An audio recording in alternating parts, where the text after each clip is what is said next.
ઘણી વખત વ્યક્તિ નશાની હાલતમાં એવી વાતો કરે છે કે પછી પોતાને પણ યાદ નથી રહેતું કે તેણે શું કર્યું. નશો માણસને અંધ કરી દે છે, તેના વિચારોને વિચિત્ર બનાવી દે છે અને એક નાની ભૂલને જીવનની મોટી મુસીબતમાં ફેરવી દે છે. આજની આ વાર્તા પણ આ જ વાત પર આધારિત છે. ગુજરાતના એક નાના ગામમાં રહેતા એક વ્યક્તિની વાર્તા, જેનું નામ હતું કાનજી. ધરમપુર ગામ સાબરકાંઠા જિલ્લામાં આવેલું એક સુંદર અને શાંત ગામ. આ ગામમાં ખેતી પર આધારિત જીવન જીવતા લોકો વહેલી સવારે ખેતરે જાય છે અને સાંજે થાકેલા શરીરે ઘરે પાછા આવે છે.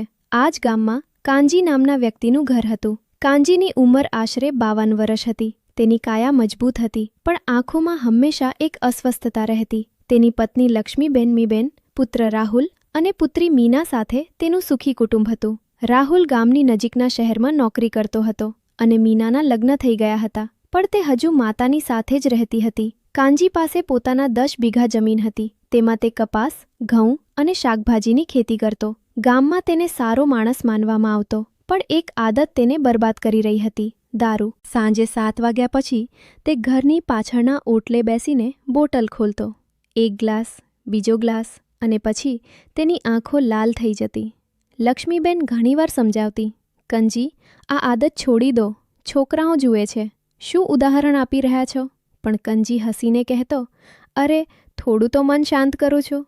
ખેતરની ચિંતા, પાણીની તંગી, આ બધું ભૂલી જવા માટે." એક દિવસ સાંજે જેમ રોજ હોય છે તેમ કંજી ઓટલે બેઠો હતો. સૂરજ આથમી રહ્યો હતો અને આકાશમાં લાલ નારંગી રંગ છવાઈ ગયો હતો. તેણે બોટલ ખોલી અને પીવા માંડ્યો. આજે તેના મનમાં વધારે ચિંતા હતી, કારણ કે આગામી મહિને રાહુલના લગ્ન હતા અને તેને પૈસાની જરૂર હતી. તેણે 2 ગ્લાસ પીધા, પછી ત્રીજો. ધીરે ધીરે તેનું માથું ભમવા લાગ્યો. તે બોલ્યો, "આજે કંઈક મોટું કરવું છે, પૈસા કમાવા છે."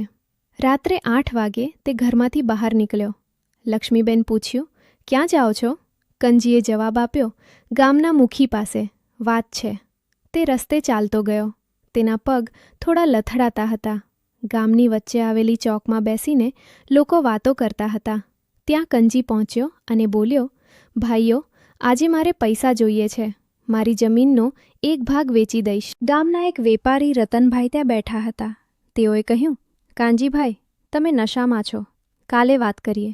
પણ કાનજીએ આગ્રહ કર્યો, "ના, આજે જ. મારે પૈસા જોઈએ છે." રતનભાઈએ તેને સમજાવવાનો પ્રયત્ન કર્યો, પણ કાનજી એક ધારો બોલતો રહ્યો. છેવટે રતનભાઈએ કહ્યું, "ઠીક છે, પણ કાગળિયા પર સહી કરી દો." કાનજીએ નશાની હાલતમાં સહી કરી દીધી. તેને વિચાર્યું કે માત્ર 2 વીઘા વેચી રહ્યો છે, પણ તેની સહી પર 3 વીઘા જમીનનો કરાર લખાઈ ગયો.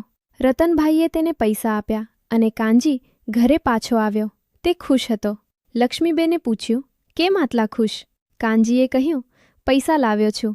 રાહુલના લગ્નમાં કામ આવશે." અને તે સૂઈ ગયો. બીજે દિવસે સવારે જ્યારે તેની આંખ ખુલી ત્યારે તેને માથું દુખતું હતું. લક્ષ્મીબેને ચા આપી અને કહ્યું, "રાત્રે ક્યાં ગયા હતા?" કાનજીને કંઈ યાદ નહોતું. તે ખેતરે ગયો. ત્યાં તેને ખબર પડી કે રતનભાઈના માણસો તેની જમીનની હદ નક્કી કરી રહ્યા છે. કાનજી દોડીને ત્યાં ગયો અને પૂછ્યું, "આ શું કરો છો?" રતનભાઈએ કહ્યું, "કાલે રાત્રે તમે સહી કરી હતી. 3 વીઘા જમીન મારી થઈ ગઈ." કાનજી સ્તબ્ધ થઈ ગયો. તેના પગ ધ્રુજવા લાગ્યા. હું નશામાં હતો. આમ ન થાય." પણ કાગળિયા પર સહી હતી. ગામમાં વાત ફેલાઈ ગઈ. લોકો કહેવા લાગ્યા, "કાનજીએ નશામાં જમીન વેચી નાખી." લક્ષ્મીબેન રડી પડી. "તમે શું કર્યું કાનજી? આ જમીન અમારા બાળકોની હતી." કાનજી મૂંગો રહ્યો. તેના મનમાં પસ્તાવો થવા લાગ્યો. પણ નશાની આદત છોડવી એટલી સરળ નહોતી. ત્રીજે દિવસે ફરી સાંજે તેણે બોટલ ઉપાડી. આ વખતે તે વધારે પીધું. તેના મનમાં વિચાર આવ્યો, "મારે જમીન પાછી લાવવી છે. કંઈક કરવું પડશે." તે રાત્રે 9 વાગે ઘરમાંથી બહાર નીકળ્યો. ગામની બહાર એક જૂનું મંદિર હતું. ત્યાં એક સાધુ રહેતા હતા. કાનજી ત્યાં ગયો અને બોલ્યો, "બાબા, મારી જમીન પાછી લાવી આપો." સાધુએ કહ્યું, "બેટા, નશો છોડ. ભગવાન જ મદદ કરશે." પણ કાનજી ગુસ્સે થયો અને બોલ્યો, "તમે કંઈ નથી જાણતા." તે ત્યાંથી પાછો આવતો હતો ત્યારે રસ્તામાં તેને એક કૂતરો મળ્યો. તે કૂતરો ગામનો જાણીતો હતો, પણ આજે તે ભૂખ્યો લાગતો હતો. કાનજીએ તેને પોતાની સાથે લઈ લીધો. ઘરે આવીને તેણે કૂતરાને રોટલી આપી. લક્ષ્મીબેને કહ્યું, "આ કોનો કૂતરો?" કાનજીએ કહ્યું, "મારો મિત્ર." નશામાં તે કૂતરા સાથે વાતો કરવા લાગ્યો. "તું મને જમીન પાછી અપાવીશ?" તે હસતો હતો. રાત્રે 11 વાગે તે કૂતરાને લઈને રતનભાઈના ઘર તરફ ગયો. તેના મનમાં વિચાર હતો કે કૂતરાને છોડીને રતનભાઈને ડરાવીશ, પણ નશામાં તે રસ્તો ભૂલી ગયો. તે ગામના અન્ય એક વ્યક્તિ મોહનભાઈના ઘર આગળ પહોંચી ગયો. મોહનભાઈ ગામના મુખી હતા. કાનજીએ કૂતરાને છોડ્યો અને કૂતરો ભસવા લાગ્યો. મોહનભાઈ બહાર આવ્યા અને જોયું તો કાનજી ત્યાં ઊભો હતો. કાનજી, આ શું કરો છો? મોહનભાઈએ પૂછ્યું. કાનજી નશામાં બોલ્યો, મારી જમીન પાછી આપો. તેને ગુસ્સામાં એક પથ્થર ઉપાડ્યો, પણ તે પડી ગયો.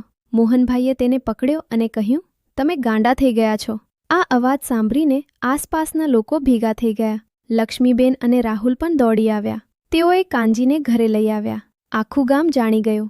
બીજે દિવસે ગામની પંચાયતમાં વાત આવી. મોહનભાઈએ કહ્યું, કાનજીને નશો છોડવો પડશે, નહીં તો ગામમાંથી બહાર કાઢીશું. કાનજી ઘરે બેઠો હતો. તેની આંખોમાં આંસુ હતા. રાહુલે કહ્યું, બાપા, અમે તમને પ્રેમ કરીએ છીએ, પણ આ આદત અમને બરબાદ કરી દેશે. મીનાએ કહ્યું, બાપુ, મારા લગ્ન પછી પણ તમે આમ જ કરશો તો કોણ આવશે અમારે ઘરે? કાનજી મૂંગો રહ્યો. તે રાત્રે સૂતો ત્યારે તેને પોતાનું આખું જીવન યાદ આવ્યું. તેના પિતા પણ નશામાં હતા અને તેને જોઈને તેણે આ આદત અપનાવી હતી. તે વિચારવા લાગ્યો, હું મારા બાળકોને આ જ શીખવાડીશ. બીજા દિવસથી કાનજીએ દારૂની બોટલને હાથ ન અડાડી. પહેલા દિવસે તેને તકલીફ થઈ. હાથ પગ ધ્રુજતા હતા. લક્ષ્મીબેને તેને સપોર્ટ કર્યો. તેણે ગામના વૈદ્ય પાસે જઈને દવા લીધી. ધીરે ધીરે તે સુધરવા લાગ્યો. તેણે રતનભાઈ પાસે જઈને વિનંતી કરી, મારી જમીન પાછી આપો, હું તમને બમણા પૈસા આપીશ. રતનભાઈ માણસ સારો હતો. તેણે કહ્યું, કાનજીભાઈ, તમે સુધરી ગયા તે જોઈને હું ખુશ છું. જમીન પાછી લઈ લો. ગામમાં લોકોને પણ વિશ્વાસ આવ્યો. કાનજી ફરીથી ખેતરે કામ કરવા લાગ્યો.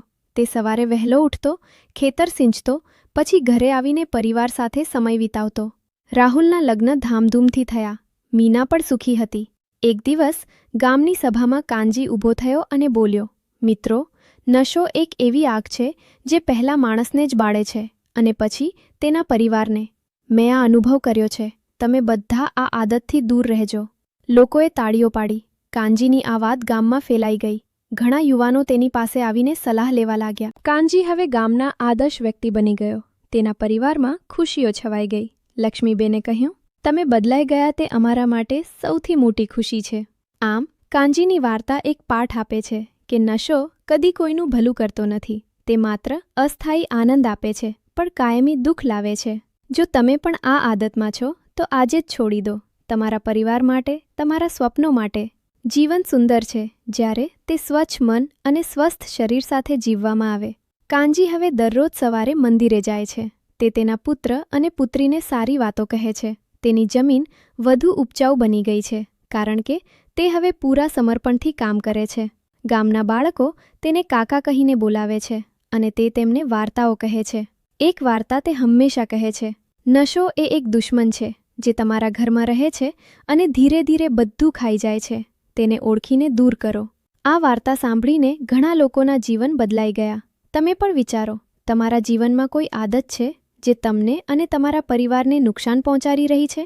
જો હા, તો આજે જ તેને છોડી દો, કારણ કે જીવન એક જ વાર મળે છે અને તેને સુંદર બનાવવાની જવાબદારી તમારી છે.